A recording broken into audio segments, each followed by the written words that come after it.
ನಮಸ್ಕಾರ, ಶುಭೋದಯ ಪ್ರೀತಿಯ ವೀಕ್ಷಕರೆಲ್ಲರಿಗೂ ಸಂಕಲ್ಪ ಸಿದ್ಧಿ ಕಾರ್ಯಕ್ರಮಕ್ಕೆ ಆತ್ಮೀಯ ಸ್ವಾಗತ ಹೇಳ್ತಾ ಇರೋದು ನಾನು ಅನುಷಾ. ಫಸ್ಟ್ ಟೈಮ್ ಚಾನಲ್ ವೀಕ್ಷಿಸ್ತಿದ್ದೀರಾ ಅಂತಂದರೆ ಈಗಲೇ ನಮ್ಮ ಚಾನಲ್ನ ಸಬ್ಸ್ಕ್ರೈಬ್ ಮಾಡಿ, ನಮ್ಮ ವೀಡಿಯೋಸ್ನ ಲೈಕ್ ಮಾಡಿ. ಪ್ರತಿನಿತ್ಯ ಕೂಡ ಸಾಕಷ್ಟು ವಿಚಾರಗಳು, ವೇದಶಾಸ್ತ್ರ, ಪುರಾಣ, ಜ್ಯೋತಿಷ್ಯ, ವಾಸ್ತು, ಯಾವುದೇ ರೀತಿಯಾಗಿರುವಂತಹ ಸಮಸ್ಯೆಗಳಿದ್ದಲ್ಲಿ ಸರಳವಾಗಿರುವಂತಹ ಪರಿಹಾರಗಳು, ರೆಮಿಡೀಸ್ನ ನೀಡುವಂತಹ ಸ್ಪಿರಿಚುವಲ್ ಗುರು ಡಾಕ್ಟರ್ ವಿಷ್ಣುದತ್ತ ಗುರುಜಿಯವರಿದ್ದಾರೆ. ಬನ್ನಿ ಗುರುಗಳನ್ನ ಇವತ್ತಿನ ಕಾರ್ಯಕ್ರಮಕ್ಕೆ ನಾವು ಬರ್ಮಾಡ್ಕೊಳ್ಳೋಣ. ನಮಸ್ತೆ ಗುರುಗಳೇ, ಕಾರ್ಯಕ್ರಮಕ್ಕೆ ಭಕ್ತಿಯ ಸ್ವಾಗತ. ಜಪ, ತಪ, ಹೋಮ ಪ್ರತಿದಿನ ಮಾಡೋಕ್ಕಾಗೋದಿಲ್ಲ, ಬಟ್ ಕೇಳಿದಾಗ ಅಷ್ಟೇ ನಾವು ಇನ್ಸ್ಪೈರ್ ಆಗಿರ್ತೀವಿ ಅಥವಾ ಮೋಟಿವೇಟ್ ಆಗಿರ್ತೀವಿ, ನಾವು ಕೂಡ ಇದನ್ನು ಜೀವನದಲ್ಲಿ ಅಳವಡಿಸ್ಕೊಳ್ಬೇಕು ಅಂತ. ಅಥವಾ ನವಗ್ರಹ ಶಾಂತಿ ಆಗಿರ್ಬೋದು, ಇವೆಲ್ಲವೂ ಕೂಡ ನಾವು ಮಾಡೋದಕ್ಕೆ ಆಗ್ತಾ ಇರೋದಿಲ್ಲ. ಯಾವುದಾದ್ರೂ ಗಿಡ ಮೂಲಿಕೆಗಳಿದೆಯಾ ಗುರುಗಳೇ, ಇದರ ಒಂದು ಆರಾಧನೆ ಮಾಡೋದ್ರಿಂದ ಅಷ್ಟೇ ರೀತಿಯಾಗಿರುವಂಥ ಶಕ್ತಿನ ನಾವು ಪಡೆದುಕೊಳ್ಳೋದಕ್ಕೆ ಸಾಧ್ಯ ಆಗುತ್ತಾ? ಇದ್ರ ಬಗ್ಗೆ ಇವತ್ತಿನ ಕಾರ್ಯಕ್ರಮದಲ್ಲಿ ತಿಳಿಸ್ಕೊಟ್ರೆ ಅದ್ಭುತವಾಗಿರುತ್ತೆ. ಓಂ ವಿಶ್ವಸ್ಮೈ ನಮಃ. ಪ್ರೀತಿಯ ಬಂಧುಗಳೇ, ನೀವು ಮರದ್ದು ದೇವರು ಅಂತಿದ್ದರೆ ಪೂರಿ ಜಗನ್ನಾಥನ ದೇವಸ್ಥಾನಕ್ಕೆ ಹೋದರೆ ಮರದ್ದೇ ಅದು. ಅಂತಹ ಪೂರಿ ಜಗನ್ನಾಥನ ದೇಗುಲದಲ್ಲಿರತಕ್ಕಂತಹ ಮರದ ವಿಗ್ರಹ ಪ್ರತಿ ವರ್ಷಕ್ಕೂ ಅದರ ರಥವನ್ನು ಬದಲಾಯಿಸ್ತಾರೆ. ಅತ್ಯಂತ ಅದ್ಭುತವಾಗಿರುವಂಥದ್ದು, ಈ ಮಹಾಲಕ್ಷ್ಮಿ ಕೋಪ ಮಾಡಿಕೊಂಡು ಹೊರಟಿದ್ದಾಗ ಈ ದುರ್ವಾಸ ಮುನಿ ಎದೆಗೆ ಅಲ್ಲೇ ಇದ್ದಂಥ ಮಹಾಲಕ್ಷ್ಮಿ ಕಾಲು ಹೊತ್ತುತ್ತಿರಬೇಕಾದ್ರೆ ನಾನಿರ್ತಕ್ಕಂಥ ವಕ್ಷಸ್ಥಳದ ಮೇಲೆ ಆತ ಪಾದ ಸ್ಪರ್ಶವಾಗಿದೆ ಅಂಥೇಳಿ ಕೋಪ ಮಾಡಿಕೊಂಡು ನೀನು ಅವನ ಸೇವೆ ಮಾಡ್ತಾ ಇದೆಯಾ ಅಂಥೇಳಿ ಮಹಾಲಕ್ಷ್ಮಿ ಪಲಾಯನವಾಗ್ತಾಳೆ. ಆವಾಗ ಹುಡುಕೊಂಡು ಹೋದಾಗ ಮೊದಲೇ ಸಮುದ್ರ ರಾಜ, ಈತನ ಮಾವ, ಮಹಾವಿಷ್ಣುನ ಮಾವ, ನೀನು ಹೋಗ್ತಾನೆ ನೀರು ಒಳಗಡೆ ಹೇಳಿದು. ಆವಾಗ ನಿಲ್ಲು ಮಹಾವಿಷ್ಣು, ನಿಲ್ಲು, ಯಾಕೆ ಒಬ್ಬನೇ ಬರ್ತೀಯ? ನನ್ನ ಮಗಳು ಎಲ್ಲಿ? ಬರೋ ಹಾಗಿದ್ದರೆ ನನ್ನ ಮಗಳ ಜೊತೆ ನನ್ನ ಮನೆಯನ್ನು ಪ್ರವೇಶ ಮಾಡು ಅಂತೇಳಿ ಸಮುದ್ರರಾಜ ಹೇಳಿದಾಗ ಹಿಂದಕ್ಕೆ ಹೋಗಿ ನಿಂತು ಬಿಡ್ತಾನೆ. ಹುಡುಕಿ ಸಾಕಾಗುತ್ತೆ. ಮಾವ ಹೀಗೆ ಹೇಳ್ತಿದ್ದಾನೆ ಅಂತಂದರೆ ಇಲ್ಲೂ ಬಂದಿಲ್ಲ ಆಕೆ ಅಂತ ನಿಂತು ಬಿಡುತ್ತಾನೆ. ಎಷ್ಟೇ ಗಾಳಿ ಬಂದರೂ, ಎಷ್ಟೇ ಮಳೆ ಬಂದರೂ, ಎಷ್ಟೇ ಬಿಸಿಲು ಇದ್ದರೂ ಕೂಡ ಮರ ಹಾಗೇ ಇರುತ್ತೆ, ಹೌದಲ್ಲ? ಮಳೆಗೆ ಮೈ ಹೊಡ್ಡುತ್ತೆ, ಬಿಸಿಲಿಗೆ ಮೈ ಹೊಡ್ಡುತ್ತೆ, ಗಾಳಿಗೆ ಮೈ ಹೊಡ್ಡುತ್ತೆ, ಒಟ್ಟಾರೆಯಾಗಿ ಮರವಾಗಿ ನಿಂತಿರುತ್ತೆ. ಅಂದರೆ ನಮಗೆ ಎಷ್ಟೇ ಕಷ್ಟಗಳು ಬಂದರೂ, ಎಷ್ಟೇ ನೋವುಗಳು ಕಾಣಿಸ್ಕೊಂಡ್ರು, ಏನೇ ದುಃಖವಾದರೂ ತಡೆದುಕೊಂಡು ಜೀವನ ಮಾಡಬೇಕು ಅನ್ನೋ ಕುರುಹೆ ಈ ಮರ ಅಲ್ಲಿ ವಿಗ್ರಹದ ರೂಪದಲ್ಲಿದೆ. ಎಲ್ಲಿ? ಪೂರಿ ಜಗನ್ನಾಥದಲ್ಲಿ. ಅಂತಹ ಗಿಡಗಳಿಗೂ ಅಂತಹ ಮರಗಳಿಗೂ ನಮ್ಮ ಸನಾತನ ಸಂಸ್ಕೃತಿಯಲ್ಲಿ ಪೂಜಾ ಭಾವನೆ ಇದೆ. ಅಲ್ಲೂ ಕೂಡ ನಾವು ಶಕ್ತಿಯನ್ನು ಪಡೆದುಕೊಳ್ಳಬಹುದು ಅನ್ನೋ ಶಕ್ತಿ ನಮಗೆ ಭಗವಂತ ಕರುಣಿಸಿಕೊಟ್ಟಿದ್ದಾನೆ. ಅದನ್ನು ನಾವು ಸ್ವಲ್ಪ ಅರ್ಥ ಮಾಡಿಕೊಂಡ್ರೆ, ಈಗ ನೀವು ಕೇಳಿದ ಹಾಗೆ ಈ ಹೋಮ, ಜಪ, ಹವನ ಇವೆಲ್ಲವೂ ಕೂಡ ಮಾಡಲಿಕ್ಕೆ ನಮಗೆ ಶಕ್ತಿ ಇಲ್ಲ, ಸಮಯವಿಲ್ಲ ಅನ್ನೋರಿಗೆ ಭಾಗಶಃ ಅದು ಕೂಡ ಒಂದು ಕ್ರಿಯೆ ನಾವು ಮಾಡ್ತೀವಿ ಅಂತಂದರೆ, ಈ ನವಗ್ರಹಗಳಿಗೆ ನವವೃಕ್ಷಗಳಿದ್ದಾವೆ, ನವಗ್ರಹ ವೃಕ್ಷಗಳಂತಲೇ ಕರೀತಾರೆ. ಅಂತಹ ಸೂರ್ಯನಿಗೆ ಯಾವ ವೃಕ್ಷ? ಅರ್ಕ ವೃಕ್ಷ. ಬಿಳಿ ಎಕ್ಕದ ಗಿಡ ಸೂರ್ಯನನ್ನು ಇಂಡಿಕೇಟ್ ಮಾಡುತ್ತೆ. ಆ ಒಂದು ಸೂರ್ಯನಿಗೆ ಸಂಬಂಧಪಟ್ಟ ಹಾಗಿರ್ತಕ್ಕಂತಹ ಆ ಒಂದು ಶ್ವೇತಾರ್ಕ ಏನಿದೆಯೋ ಆ ಗಿಡಕ್ಕೆ ನೀವು ಪೂಜೆ ಮಾಡಿದರೆ ಬಹುಶಃ ಉದ್ಯೋಗದಲ್ಲಿ ಕುರಿತು ನಿಮಗೆ ಏನಾದರೂ ಒಂದು ತೊಂದರೆಗಳು ಬರ್ತಾ ಇದ್ದರೆ, ಅಡೆತಡೆಗಳು ಕಾಣಿಸ್ಕೊಳ್ತಾ ಇದ್ದರೆ ಅದರ ನಿವಾರಣೆ ಸಲುವಾಗಿ, ನಂತರ ಆರೋಗ್ಯಕ್ಕೆ ಏನಾದರೂ ನಾವು ತೊಂದರೆ ಬರ್ತಾಯಿದೆ ಅಂತಂದರೆ ಆ ಒಂದು ಬಿಳಿ ಎಕ್ಕದ ಗಿಡದ ಬಳಿ ನಾವೊಂದು ಉದ್ದಿನ ಕಾಳು ಅದನ್ನು ಪುಡಿ ಮಾಡ್ಕೊಳ್ತಾ ದೀಪವನ್ನು ಹಚ್ಚುತ್ತೀವಿ ಅಂತಂದರೆ ಅದು ಶೀಘ್ರವಾಗಿ ಆ ಕಾಯಿಲೆ ವಾಸಿ ಆಗುತ್ತೆ. ಡಾಕ್ಟ್ರಿಗೆ ಏನು ಅಂತ ಹೇಳಿ ಇದೊಂದು ಮೆಡಿಸಿನ್ ಚೇಂಜ್ ಮಾಡಿ ಕೊಡ್ತಿದ್ದಾನೆ, ಕಾಯಿಲೆ ಮಾತ್ರ ಗುಣಮುಖವಾಗ್ತಾ ಇಲ್ಲ. ಅಂತಹ ಯಾವ ಕಾಯಿಲೆ ಗುಣಮುಖವಾಗ್ತಾ ಇಲ್ಲವೋ ಅಂಥವರಿಗೆ ಆ ಒಂದು ಶ್ವೇತಾರ್ಕದ ಗಿಡದ ಬುಡದಲ್ಲಿ ನೀವೇನಾದರೂ ಕೂಡ ರಾಹುವಿಗೆ ಸಂಬಂಧಪಟ್ಟಾಗಿರ್ತಕ್ಕಂಥ ಹಿಟ್ಟಿನ ಉದ್ದಿನ ದೀಪವನ್ನು ನೀವು ಇಡ್ತೀನಿ ಅಂತಂದರೆ ಶೀಘ್ರ ಪರಿಹಾರ ಇರುತ್ತೆ. ಉದ್ಯೋಗಕ್ಕಾಗಿ ಸಂಬಂಧಪಟ್ಟಾಗಿ ನೀವೇನಾದರೂ ವಿಲಿವಿಲಂತ ಒದ್ದಾಟ ಮಾಡ್ತಿದ್ರೆ ಆ ಶ್ವೇತಾರ್ಕ ಗಿಡದ ಪಕ್ಕದಲ್ಲಿ ನೀವು ಆ ಸಗಣಿಯನ್ನು ಸಾರಿಸಿ ರಂಗವಲ್ಯ ಅಲಂಕೃತ್ಯ ರಂಗವಲ್ಲಿಯನ್ನು ಹಾಕಿ ಒಂದಷ್ಟು ಪುಷ್ಪಗಳನ್ನಿಟ್ಟು ಗಿಡಕ್ಕೆ ಪೂಜೆ ಮಾಡಿ ಬೆಲ್ಲವನ್ನು ಇಟ್ಟು ಬಂದಿದ್ದೆ ಆದರೆ ಅದೇ ವಾರದಲ್ಲಿ ಜಾಬನ ಯಕ್ಕಚ್ಚಿತ್ ಪಡೆದುಕೊಂಡೇ ತೀರುತ್ತೀರಿ. ಇನ್ನೂ ಬೇಕಾದಷ್ಟಿದೆ ಸೂರ್ಯನ ಬಗ್ಗೆ ಮಾತಾಡ್ತಾ ಹೋದರೆ. ಹಾಗೆಯೇ ಚಂದ್ರ ನಮ್ಮ ಮನಸ್ಸಲ್ಲಿ ದುರ್ಬಲನಾಗಿದ್ದರೆ ಏನು ಹೀಗಿದ್ದು ಮೈಂಡಿನ ಅರ್ಧ ಗಂಟೆಗೆ ಇರಲ್ಲ.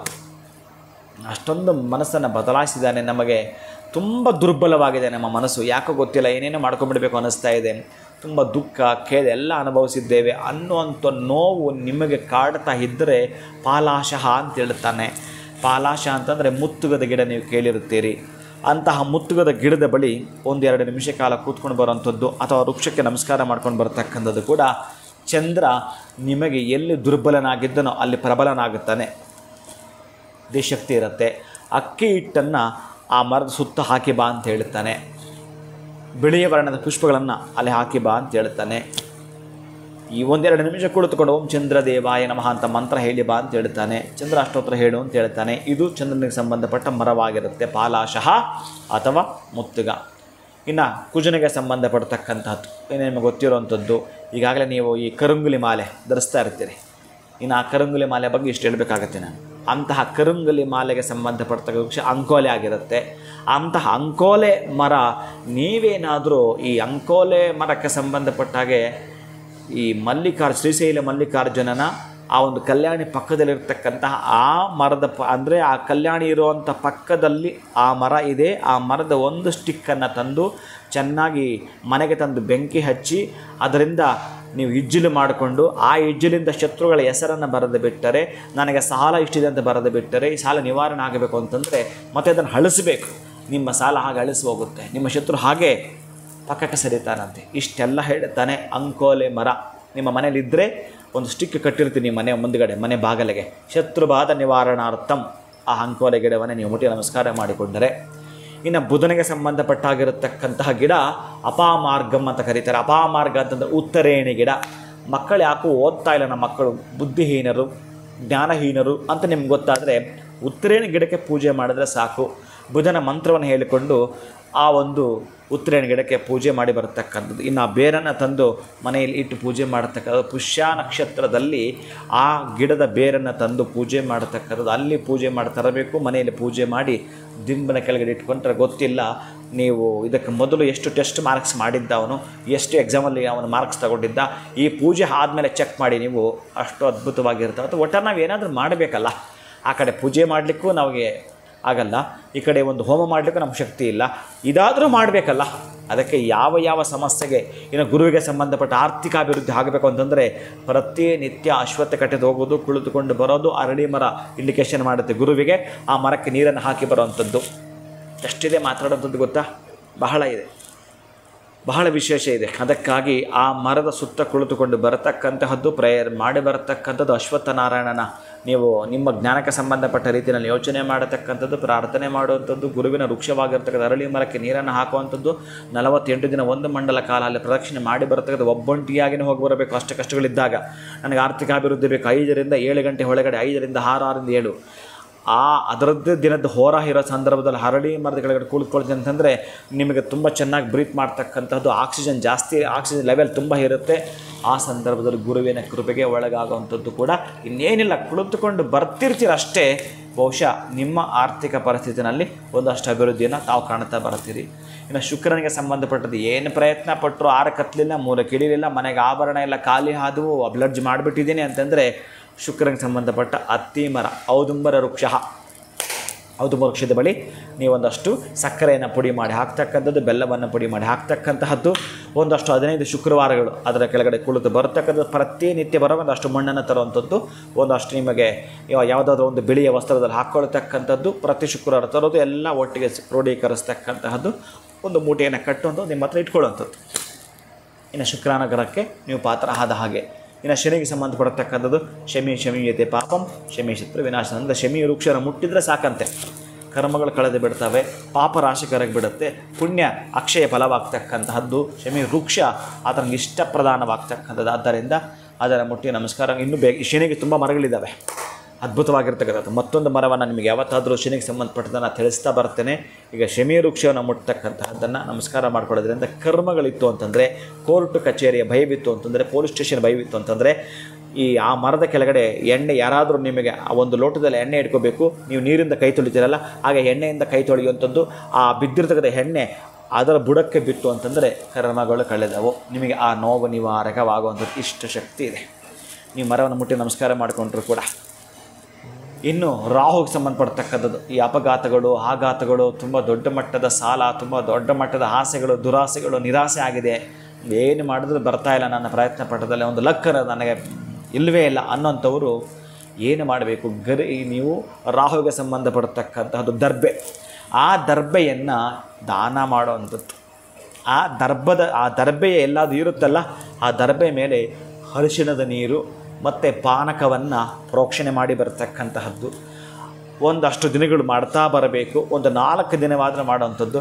ದರ್ಬೆಯನ್ನು ತಂದು ಯಾರಿಗಾದರೂ ಕೂಡ, ಯಾರಿಗೂ ಉಪಯೋಗ ಇರುತ್ತೆ ದೇವಸ್ಥಾನದಲ್ಲೋ ಅಥವಾ ಪುರೋಹಿತ ಒಂದಷ್ಟು ಕೊಡುವಂಥದ್ದು ನೀವು ಮನೆಗೆ ತರತಕ್ಕಂತಹದ್ದು. ರಾಹುಗೆ ಸಂಬಂಧಪಟ್ಟ ಮಂತ್ರವನ್ನು ಹೇಳ್ಕೊಳ್ತಕ್ಕಂಥದ್ರಿಂದ ನೀವು ಅಲ್ಲಿಗೆ ನಡೀತಾ ಇತ್ತಲ್ಲ, ನೀವು ಎಲ್ಲಿಂದ ಎಲ್ಲಿಗೋ ನಡಿಬೇಕು ಅಂದ್ಕೊಂಡ್ರಲ್ಲ, ಹಾಗೆ ಅವನ ಕೃಪೆ ಆಗುವಂಥದ್ದು. ಅಷ್ಟರ ಮಟ್ಟಿಗೆ ನೀವು ನಡೀಲಿಕ್ಕೆ ರಾಹುವಿನ ಕೃಪೆ ಆಗುವಂಥದ್ದು. ಇನ್ನು ಕೇತುಗೆ ಸಂಬಂಧಪಡ್ತಕ್ಕಂಥದ್ದು ಇತ್ತಂದರೆ ಗರಿಕೆ ಬಗ್ಗೆ ಇನ್ನು ನಿಮಗೆಲ್ಲ ಗೊತ್ತಿರೋಂಥದ್ದೇ. ಅದಕ್ಕಾಗಿ ಅಂತಹ ಗರಿಕೆಯನ್ನು ನೀವೇನಾದರೂ ಇಟ್ಟರೆ ನಿಮ್ಮ ಹರಕೆ ತೀರುವುದು. ಅಂತಹ ಗರಿಕೆಯನ್ನು ಪೂಜೆ ಮಾಡ್ತಕ್ಕಂಥದ್ದು. ಆ ಮೆತ್ತನೆಯ ಆ ಹುಲ್ಲಿನ ಹಾಸಿಗೆ ಮೇಲೆ ಕುಳಿತುಕೊಂಡಿದ್ದು ಬರತಕ್ಕಂಥದ್ದು. ಅದರ ಒಂದೊಂದು ಹಿಂಬನ್ನು ನೀವು ಗಮನಿಸ್ತಕ್ಕಂಥದ್ದು, ನೋಡೋಂಥದ್ದು. ಒಂದು ದಳವನ್ನು ಕೈಯಲ್ಲಿ ಹಿಡ್ಕೊಂಡು ಬಂದರೆ ಸಾಕು, ಎಷ್ಟು ಶಕ್ತಿ ಇದೆಯಾ ಇದರಲ್ಲಿ. ಈ ಗರಿಕೆಯನ್ನು ತಿಂದಿರತಕ್ಕಂಥ ಹಸು ನಮಗೆ ಬಿಳಿಯ ವರ್ಣದ ಹಾಲು ಕೊಡುತ್ತೆ ಅಂತಂದರೆ ಇದರಲ್ಲಿ ಇನ್ನೇನಿಟ್ಟಿದೆಯಾ, ಇನ್ನೆಂಥ ರಹಸ್ಯ ಇಟ್ಟಿದೆಯಾ? ಈಗ ನೀವು ಸ್ವಲ್ಪ ನಿಮ್ಮನ್ನು ನೀವು ಒಂದು ಸಲ ಅವಲೋಕನಕ್ಕೆ ಹಿಡಿದಾಗ ಗೊತ್ತಾಗ್ತಕ್ಕಂಥ. ಹಾಗಾಗಿ ಈ ನವಗ್ರಹ ವೃಕ್ಷಗಳು ಅಂತ ನೀವು ಹೋಗಿ ಗೂಗಲ್ ಮಾಡಿದರೆ ಸಿಗ್ತವೆ. ಅಂತಹ ಆ 9 ವೃಕ್ಷಗಳು ಎಲ್ಲಿದ್ದಾವೆ ಅಲ್ಲೆಲ್ಲ ಹೋಗಿ ಅಷ್ಟು ಪ್ರದಕ್ಷಿಣೆ ಮಾಡಿ ಬರ್ತಕ್ಕಂತಹದ್ದಾದರೆ ಕೂಡ ಆನಂದವಾಗಿರ್ತಕ್ಕಂಥ ಫಲವನ್ನು ಪಡೆದುಕೊಳ್ತೀರಿ. ಏನೂ ಖರ್ಚು ಮಾಡದೆ ನೀವು ಇಷ್ಟು ಶಕ್ತಿಯನ್ನು ಪಡೆದುಕೊಳ್ತೀರಿ. ಅಂತಹ ನವಗ್ರಹಗಳ ಕೃಪೆಗೆ ನೀವು ಒಳಗಾಗ್ತೀರಿ. ಮೌನದ ಸ್ಥಿತಿಯಲ್ಲಿ ಆ ಗ್ರಹಗಳಿರ್ತಾವಂತೆ. ನೀನು ತುಟಿಯನ್ನು ಅಲಗಾಡಿಸದೆ ಮಾತ್ರ ಅವಾಗ ಕೇಳಿಸ್ಕೊಳ್ತಾನಂತೆ. ಪಾಪ ಇವನೇನು ಎಂಥ ಕಷ್ಟ ಹೊತ್ಕೊಂಡು ಬಂದಿದ್ದಾನೆ ಏನೋ, ಇಷ್ಟು ದಿನದಿಂದ ನಮ್ಮನ್ನು ಕುರಿತು ಪ್ರದಕ್ಷಿಣೆ ಮಾಡ್ತಾ ಇದ್ದಾನೆ, ನಾವಿಲ್ಲಿ ಇದ್ದೀವಿ ಅಂತ ತೋರಿಸ್ಬೇಕಲ್ಲ, ಅದಕ್ಕಾಗಿ ಅವನೇನು ಕಷ್ಟ ಹೊತ್ಕೊಂಡು ಬಂದಿದ್ದಾನಲ್ಲ ಆ ಕಷ್ಟ ನಿವಾರಣೆ ಮಾಡಬೇಕು ಅಂತ ವೃಕ್ಷಗಳು ಮಾತಾಡಿಕೊಳ್ಳುತ್ತವಂತೆ. ಅಂತಹ ವೃಕ್ಷದ ಅದ್ಭುತವಾಗಿರೋ ಅಕ್ಷಯದ ಫಲವನ್ನು ನೀವು ಕಾಣುತ್ತೀರಿ. ಅದ್ಭುತವಾಗಿರುವಂಥ ಮಾಹಿತಿನ ತಿಳಿಸ್ಕೊಟ್ರಿ ಈ ವಿಡಿಯೋನಲ್ಲಿ. ಜಸ್ಟ್ ನಿಮಗೆ ಒಂದು ಸ್ವಲ್ಪ ಕೆಣಕಬೇಕು ಅಷ್ಟೇ ಅನಿಸುತ್ತೆ ಗುರುಗಳೇ. ಜಸ್ಟ್ ಒಂದೇ ಒಂದು ವಿಚಾರ ಕೇಳಿದ್ರೆ ಎಷ್ಟೋ ಗೊತ್ತಿಲ್ಲದಿರುವಂಥ ವಿಚಾರಗಳು. ವೃಕ್ಷಗಳು ಮಾತಾಡುತ್ತೆ ಅನ್ನೋದೇ ನಮ್ಗೆ ಗೊತ್ತಿರಲ್ಲ, ಅಥವಾ ನಮ್ಮ ಸಮಸ್ಯೆಗಳು ಕೂಡ ಅದು ಅರ್ಥ ಮಾಡ್ಕೊಳ್ಳುತ್ತೆ ಅಂತ ತಿಳಿಸ್ಕೊಟ್ರಿ. ಸಾಲ ತೀರಿಸ್ಬೇಕು ಅಂತ ಹಲವಾರು ರೀತಿ ಪ್ರಯತ್ನಗಳು ಪಟ್ಟಿರ್ತೀವಿ, ಎಲ್ಲೂ ಕೂಡ ಸಾಧ್ಯ ಆಗಿಲ್ಲ ಅಂತಂದರೆ ನೀವು ಮಾತಿನಲ್ಲಿ ಹೇಳ್ತಾ ಇದ್ರಿ, ಆ ಅಂಕೋಲೆ ಗಿಡನ ತಂದು ನಾವು ಸುಟ್ಬಿಟ್ಟು ಅಳಿಸೋದ್ರಿಂದ ಕೂಡ ನಮ್ಮ ಸಾಲಗಳು ಕೂಡ ತೀರ್ ಹೋಗುತ್ತೆ ಅಂತ ತಿಳಿಸ್ಕೊಟ್ರಿ. ಇವೆಲ್ಲವೂ ಕೂಡ ನಿಜವಾಗ್ಲೂ ಗೊತ್ತಿರಲಿಲ್ಲ. ಇದರಲ್ಲಿ ಕೂಡ ಈ ಒಂದು ಪ್ರಯತ್ನ ಕೂಡ ನಾವು ಮಾಡ್ಬೋದು ಅಂತ ನೀವು ಹೇಳಿದಂಥ ವಿಚಾರಗಳಲ್ಲೇ ಗೊತ್ತಾಯಿತು. ಆ್ಯಂಡ್ ತುಂಬಾ ದೊಡ್ಡ ಸಬ್ಜೆಕ್ಟ್ ಇದು ಅಂತ ಕೂಡ ತಿಳಿಸ್ಕೊಟ್ರಿ. ಎಲ್ಲ ಗ್ರಹಕ್ಕೂ, ವಿದ್ಯಾಭ್ಯಾಸಕ್ಕಾಗಿರ್ಬೋದು, ಹಣಕಾಸಿನ ಸಮಸ್ಯೆಗಾಗಿರ್ಬೋದು, ಪ್ರತಿಯೊಂದಕ್ಕೂ ಕೂಡ ಅದರದ್ದೇ ಆಗಿರುವಂಥ ಗ್ರಹ ಜೊತೆಗೆ ಅದರದ್ದೇ ಆಗಿರುವಂಥ ವೃಕ್ಷಗಳಿದೆ ಅಂತ ಕೂಡ ತಿಳಿಸ್ಕೊಟ್ಟಿದ್ದೀರಾ. ಧನ್ಯವಾದಗಳು ಗುರುಗಳೇ, ನಮಸ್ಕಾರ. ಹರೇ ಶ್ರೀನಿವಾಸ. ಹೋಮ, ಹವನ, ಜಪ, ತಪ ಪ್ರತಿನಿತ್ಯ ಮಾಡೋದಕ್ಕೆ ಆಗದೇ ಇರ್ಬೋದು, ಆದರೆ ನವಗ್ರಹಗಳಿಗೆ ಅದರದೇ ಆಗಿರುವಂಥ ವೃಕ್ಷಗಳಾಗಿರ್ಬೋದು, ಗಿಡಗಳಿದೆ, ಇದನ್ನು ನಾವು ಯಾವ ರೀತಿ ಆರಾಧನೆ ಮಾಡಬೇಕು ಅನ್ನೋದ್ರ ಬಗ್ಗೆ ಗುರುಗಳು ತಿಳಿಸ್ಕೊಟ್ಟಿದ್ದಾರೆ. ಕಾರ್ಯಕ್ರಮವನ್ನು ಮುಗಿಸುವಂಥ ಸಮಯ ಆಗಿದೆ. ನಮಸ್ಕಾರ.